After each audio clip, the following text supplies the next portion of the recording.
know about that? School takes music, romance, staying tall, making better. Yeah, we all about that. That loves the time, you stone, school stone, Austin, San Antonio, Garden, Texas. Welcome to another episode of the Friday Podcast. I thought I was recorded earlier, but I was not. It's all good. Yeah, we all about that. D-Town, Screw Stone. My mama always told me that I was always talking, riding in the neighborhood, listening to all this. The Broadway been blazing on it all day. One day, the song play, the thugs play. Trying to take over the game. The dynasty over kicks and drums, variety, sticky trees and blood. Style G, I believe these puns, the English lean, codeine and blood. At least they one been having fun. Numb like coke and rum. Get done, make haters run, smoking loud, right? Let you fuck on the road. You might see me flying above the clouds like number 90. Looking Hawaiian. That melody, town, stone, Austin, San Antonio, Garden, Texas, where you at? Put your city on the map, greased up, big keys, house shoes, yeah, what you know about that? I read the verse without a curse, but let me see that big verse. Alright, what's up, everybody? This is my second time trying to shoot this, and this time it will go good. This is a special episode of the Friday Podcast. Of course, every episode is special because every day is special. But I like numbers, and today's a milestone in numbers. And I wouldn't be here to episode number 20 if it wasn't for the 27 subscribers and the other viewers of the other videos that I've made. So thank y'all. Today is also 9/11. So in honor of all the lives lost, the innocent lives lost over possible lies, we know that where they are resting. Excuse me. I want people to know that I burp. I remind myself of Bobby Lee a lot from Tiger Belly because he burped. But he drinks Red Bulls. I drink yerba mate. But it gets that deals with time travel and a secret society that's run by a family, and it parallels to what conspiracy theorists call the Illuminati. And the family in this show is called Rittenhouse. I had never heard that name before this show, and this show came out like in 2015. But oddly enough, recently there was somebody in the news named Rittenhouse. Now that's just a coincidence probably, but it's weird, So the Rittenhouse in the show, in my mind, I compare it to the Rothschilds, which I probably shouldn't say, but fuck it. I've already said it before. And if you're paying attention, you're seeing that their time is nigh. Anyway, this episode that I watched recently was episode 7, and it interested me because I learned about a Native American Chieftess, female chief, just a chief, happened to be female. And she had led an interesting life, which I didn't even know from the show. They just showed her a small part, but I did my own little research on her, and I'm gonna talk about her a little bit today.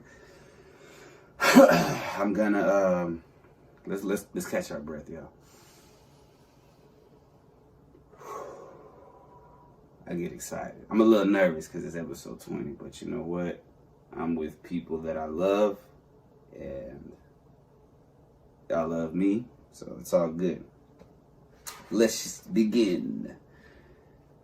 So,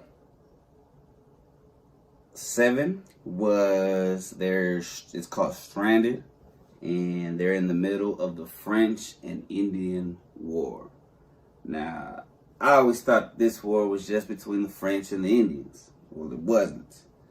This war was a 7-year war, 1754 to 1763. And I'm also going to talk about the Shawnee Tribe, which is the tribe that had the Chieftess, Nonhelema is her name. And if you know about Native Americans, you know that different tribes had different traditions. Some are more peaceful than others. The Shawnee happened to be a little more peaceful than some of the others, like Comanches and whatnot.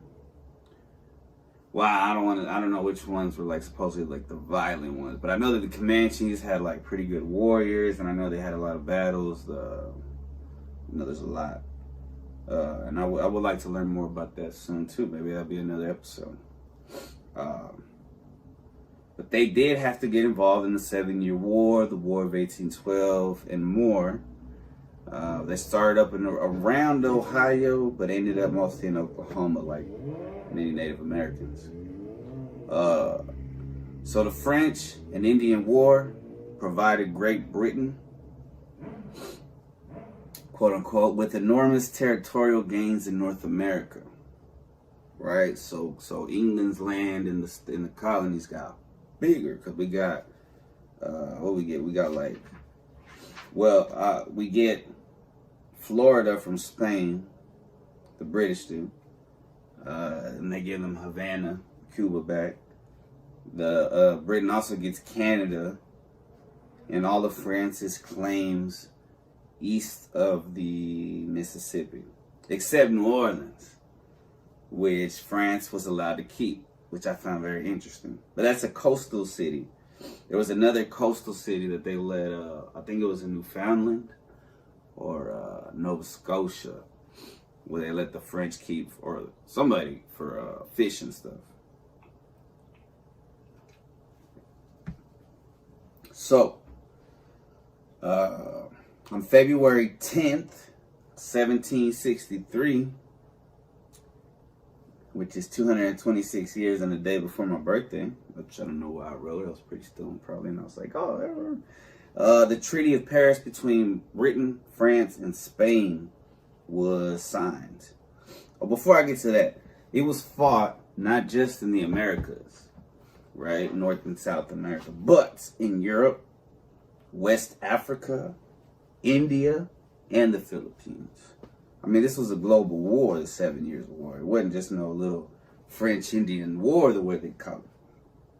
So, the combatants of this battle was Britain, Prussia, and Hanover versus Francois, Spain, Austria, Saxony, Sweden, and Russia.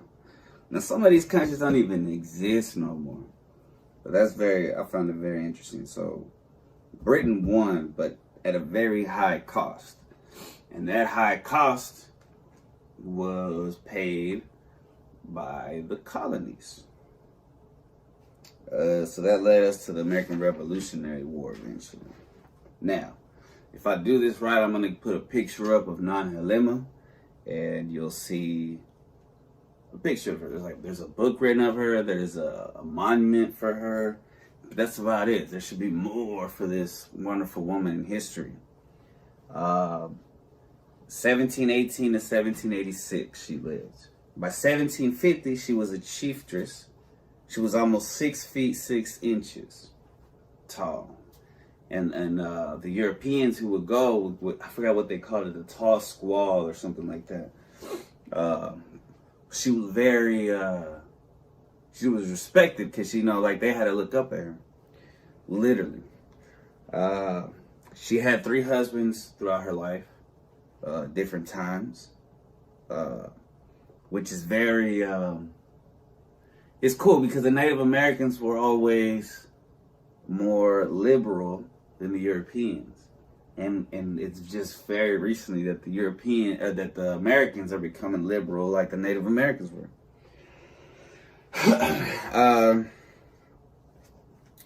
So she had 3 husbands. The first and the last were Shawnee men. So one of them wasn't Shawnee. The second was named Maluntha, and he was a chief. But she had 2 sons with 2 other men that were not her husbands. And these men, they were important men in history, just like she was important in history, and we'll get to why she was important, not just because who she hooked up with and stuff, and not just because she was a chieftess. She helped the American Revolution. If it wasn't for her, I don't know if we would have won or not, but she was a help. Just like the Cobra spy ring that not a lot of people know about. Check that show out. I'm going to try to put a picture of that up. That's called Turn Washington Spies. It's short for Turncoat. And it's about the spy ring that not a lot of people know about because history, it's kind of new history. But it's proven. And if it wasn't for those spies, it's like 4 or 5 young people in their 20s that grew up together in, what was it? Long Island. If it wasn't for them, Washington might have lost the war. Now, this Native American lady, she helped win several battles, which were also very crucial. But let's go to her lineage. She had a son with an Indian agent named Colonel Alexander McKee, who was with Indian. I think he was British. And she had another son who became Captain Butler / to Manatha. So this son that she had a Native American name, a Shawnee name, and he had a European name. And she had him through her relationship with Colonel Richard Butler, who was an Irishman.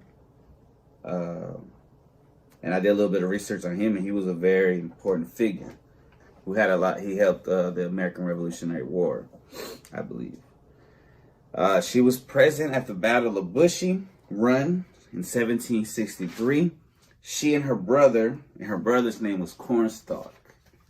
Yo, I feel like in another lifetime that could have been my sister, and I would have been Cornstalk.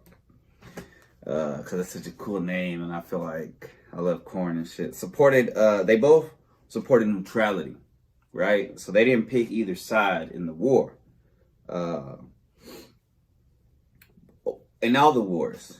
Because they supported neutrality when the land became the Western theater of the American Revolutionary War. In summer of 1777, shout out to Angel Number, shout out to 777.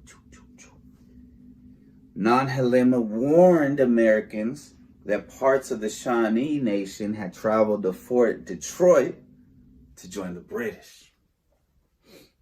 I guess Detroit was a fort back in the day, in 1777. Now, what made her do that? I don't know. Maybe she felt like the Americans were more right in that battle at that time, which I feel like they were. Now, her brother, Cornstalk, who might have been me in another past life, maybe not, probably not. He was murdered at Fort Randolph, and Nonhelema continued to support the Americans, warning both Fort Randolph and Fort Donnelly of pending attacks. So maybe his murder wasn't, maybe it was like one person, and it was like it wasn't the government that wanted him dead. It was some racist prick. She dressed Philip Hammond and John Pryor as natives, so they could go the 160 miles to Fort Dunley or Downley. I missed that word up. Doubtedly, to give warning. Oh, Donnelly. I wrote it in the other part. So she dressed up 2 dudes as Native Americans. I saw it. I wonder if she gave them brown face. so they could go 160 miles to go warn their other Americans. It's the damn chick, bro. For some reason, she had a soft spot for, but it was only the real people she helped, you know. And I guess at the time, and I really believe that the Americans at the time were the real people in that war. Like, when I say real, I mean in the right. In retribution, her herds of cattle were destroyed. So for doing that shit, and if you know anything about cattle back then, man, cattle was worth like a lot of money. I think a cow was like a Cadillac. So it's like they went in and destroyed a bunch of her Cadillacs and shit. You know what I'm saying? Like, that's fucked up. At least I didn't kill her. In 1785, she petitioned Congress for 1,000-acre grant in Ohio for helping during the American Revolution, which she deserved. Instead, they granted her a pension of daily rations and an annual allotment of blankets and clothing, which she could have got for herself, bro. She just wanted some land. They should have gave her the land. She deserved the land. But one day, Nonhelema will come down from heaven on Judgment Day, and she's gonna get that land, bro. I really believe that she's gonna get that 1786, this is her third husband, by General Benjamin Logan. Now, why they were captured, I don't know why they were captured. He's probably just a piece of shit. But Lantha was killed. Her husband was killed by an American soldier. Probably not following orders, I'm not sure.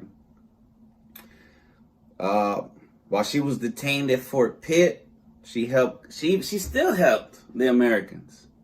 Even though an American killed her husband, even though an American killed her brother, Cornstalk, shout out to Cornstalk, could have been Chris Cornstalk in the house, you know what I'm saying? She still helped the Americans because overall, I guess, the Americans were in the right in the war, and she saw that. Even though there was some fucked up Americans, the majority of the British regime was more fucked up. And I guess she saw that. And, you know, and she seems like a real motherfucker. Like, she needs to have a movie. You know what I'm saying? She needs to have a series. You know, but that's too real for society. You know what I'm saying? Like, they'll make superheroes like this fake ass shit, but that's a real Wonder Woman right there, boy. Just like, Judith Exner was more like a spy. She was more like a Scarlet Witch, but she should get a movie too. So she has like a monument, but the monument, I'm gonna put a picture up of the monument on this video if I can, but it's not nice. It's like a rock and they just stamped her fucking name in it. Like, come on, dude. Like, give her a real fucking, she's one of the people that needs a statue. So that concludes my timeless recap of the history that I learned because of Timeless. There wasn't any conspiracies with it. I just learned what it was, you know. Because some of this stuff I do look into more and I find more conspiracies, but I did find it interesting. I learned about the French-Indian War it's called the 7 Years' War for a reason. I think it's a better name because there was way more people involved than just Native Americans and fucking and the French. But if it wasn't for that war, we might still be the British colonies. Or we might be France. I don't know how it worked. But also France came in and helped during the American Revolutionary War, probably because, you know, that probably had a little bit to do with it. I think after I covered Timeless, I'm going to have to cover that Turn Washington Spies, because that shit is dope. So now we're going to get into the crystal of the week. And the crystal of the week is Snowflake Obsidian. Shout out to Obsidian. Snowflake Obsidian, right? This is the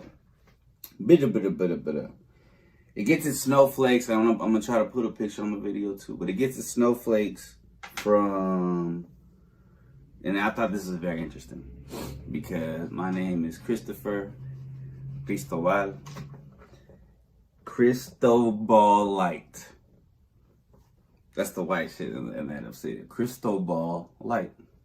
One word. Found in North and South America, in small localities in Africa and Asia. It's a natural volcanic glass. Lava, baby.